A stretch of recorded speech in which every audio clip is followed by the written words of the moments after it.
Hey there, Jimmy the K with another installment of the Jimmy the K Sports Show. I hope you're having a wonderful week this week as time is speeding on by. Major League Baseball has started, it is in full swing.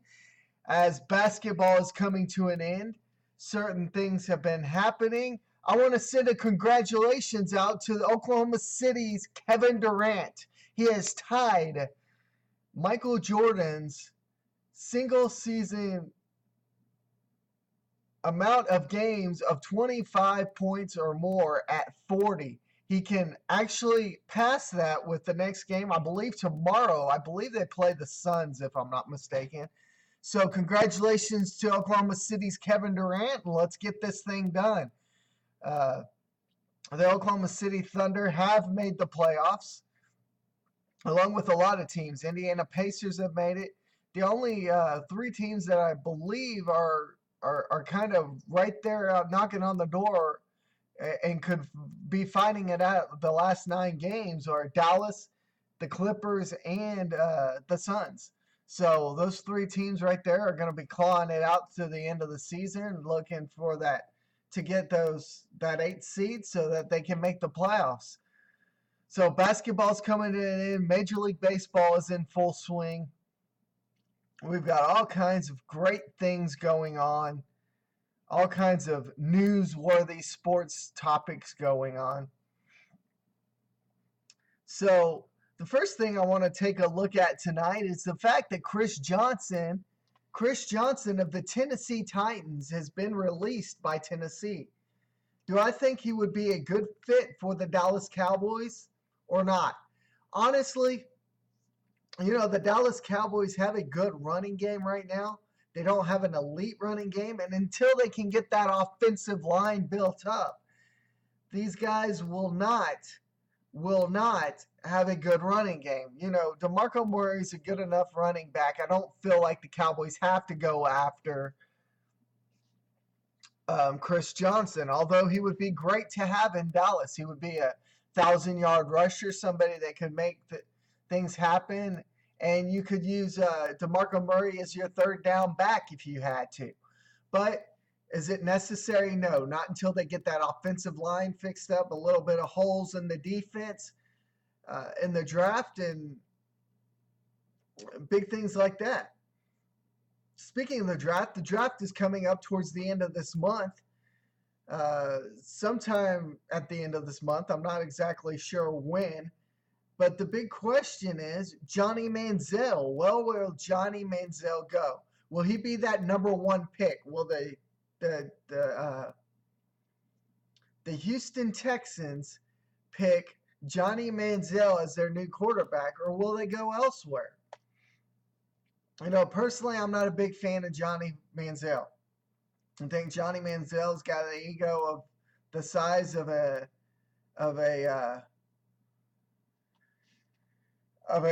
camel, so to speak.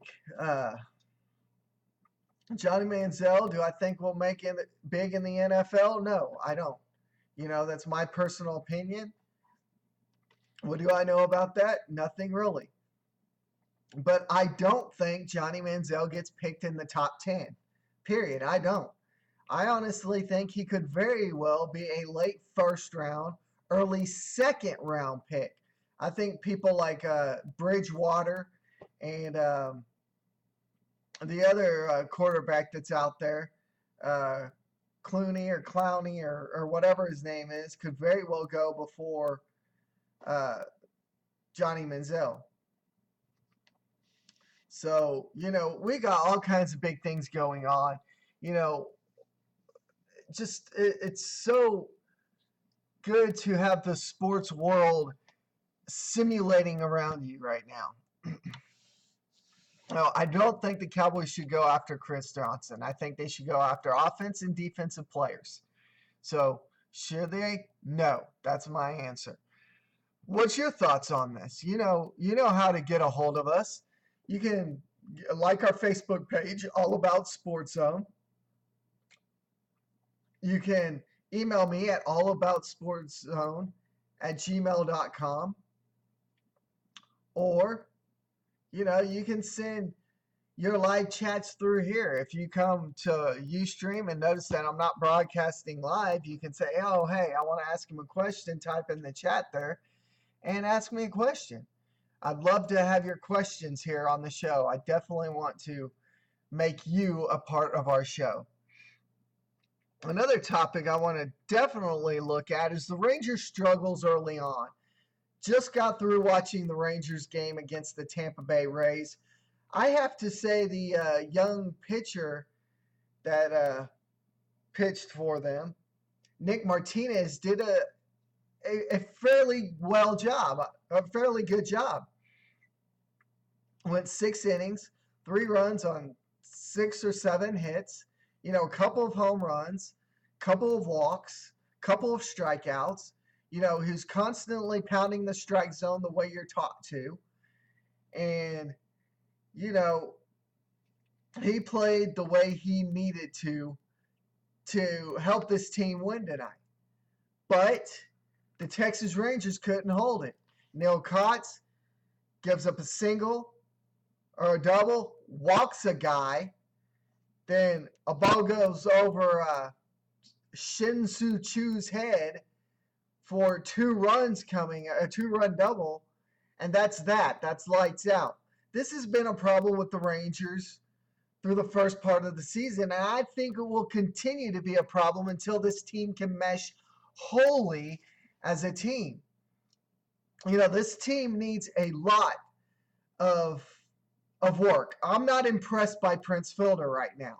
I don't know if you're impressed by Prince Fielder or if you're a Ranger fan or not, or what your affiliation with a ball club is. But what I do think is that the Rangers lost tonight's game against the Tampa Bay Devil Rays because they couldn't get hits in the clutch. They got hits in the clutch for the first 5 or 6 innings off of David Price. But as soon as that pitcher, Nick Martinez, left, it was like these guys laid the bats down and said enough is enough. This team has the potential to be a playoff team. But for them to be a playoff team, they've got to bat 1 through 9, and they've got to be whole. You can't have Choo getting on base all the time. You can't have Andrus doing it all. You can't have Rios. I am quite impressed by Alex Rios thus far. He's the one player that I have to say through the first 5 or 6 games that has impressed me the most. The fact that every game he's went out there, he's given his all, 110, 120%. Not saying that Choo hasn't. I'm liking Choo as an acquisition by the Texas Rangers. I'm liking Rios so far. I'm liking what Andrus can do. But the fact that Fielder and Beltre have not meshed well yet is part of the reason why this team has lost 3 games thus far.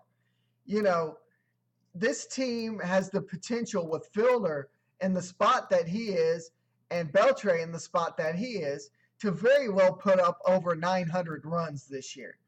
But until this team can mesh 1 through 9, and instead of just having the bottom of the order, let's say 8 and 9 and 1 and 2, constantly contributing, when 1 through 9 contribute the way that they need to, this team will be a lot better than what they are right now. I've heard so much about the fact about this team's pitching staff just isn't that great. I'm not going to lie, for a team's pitching staff to be,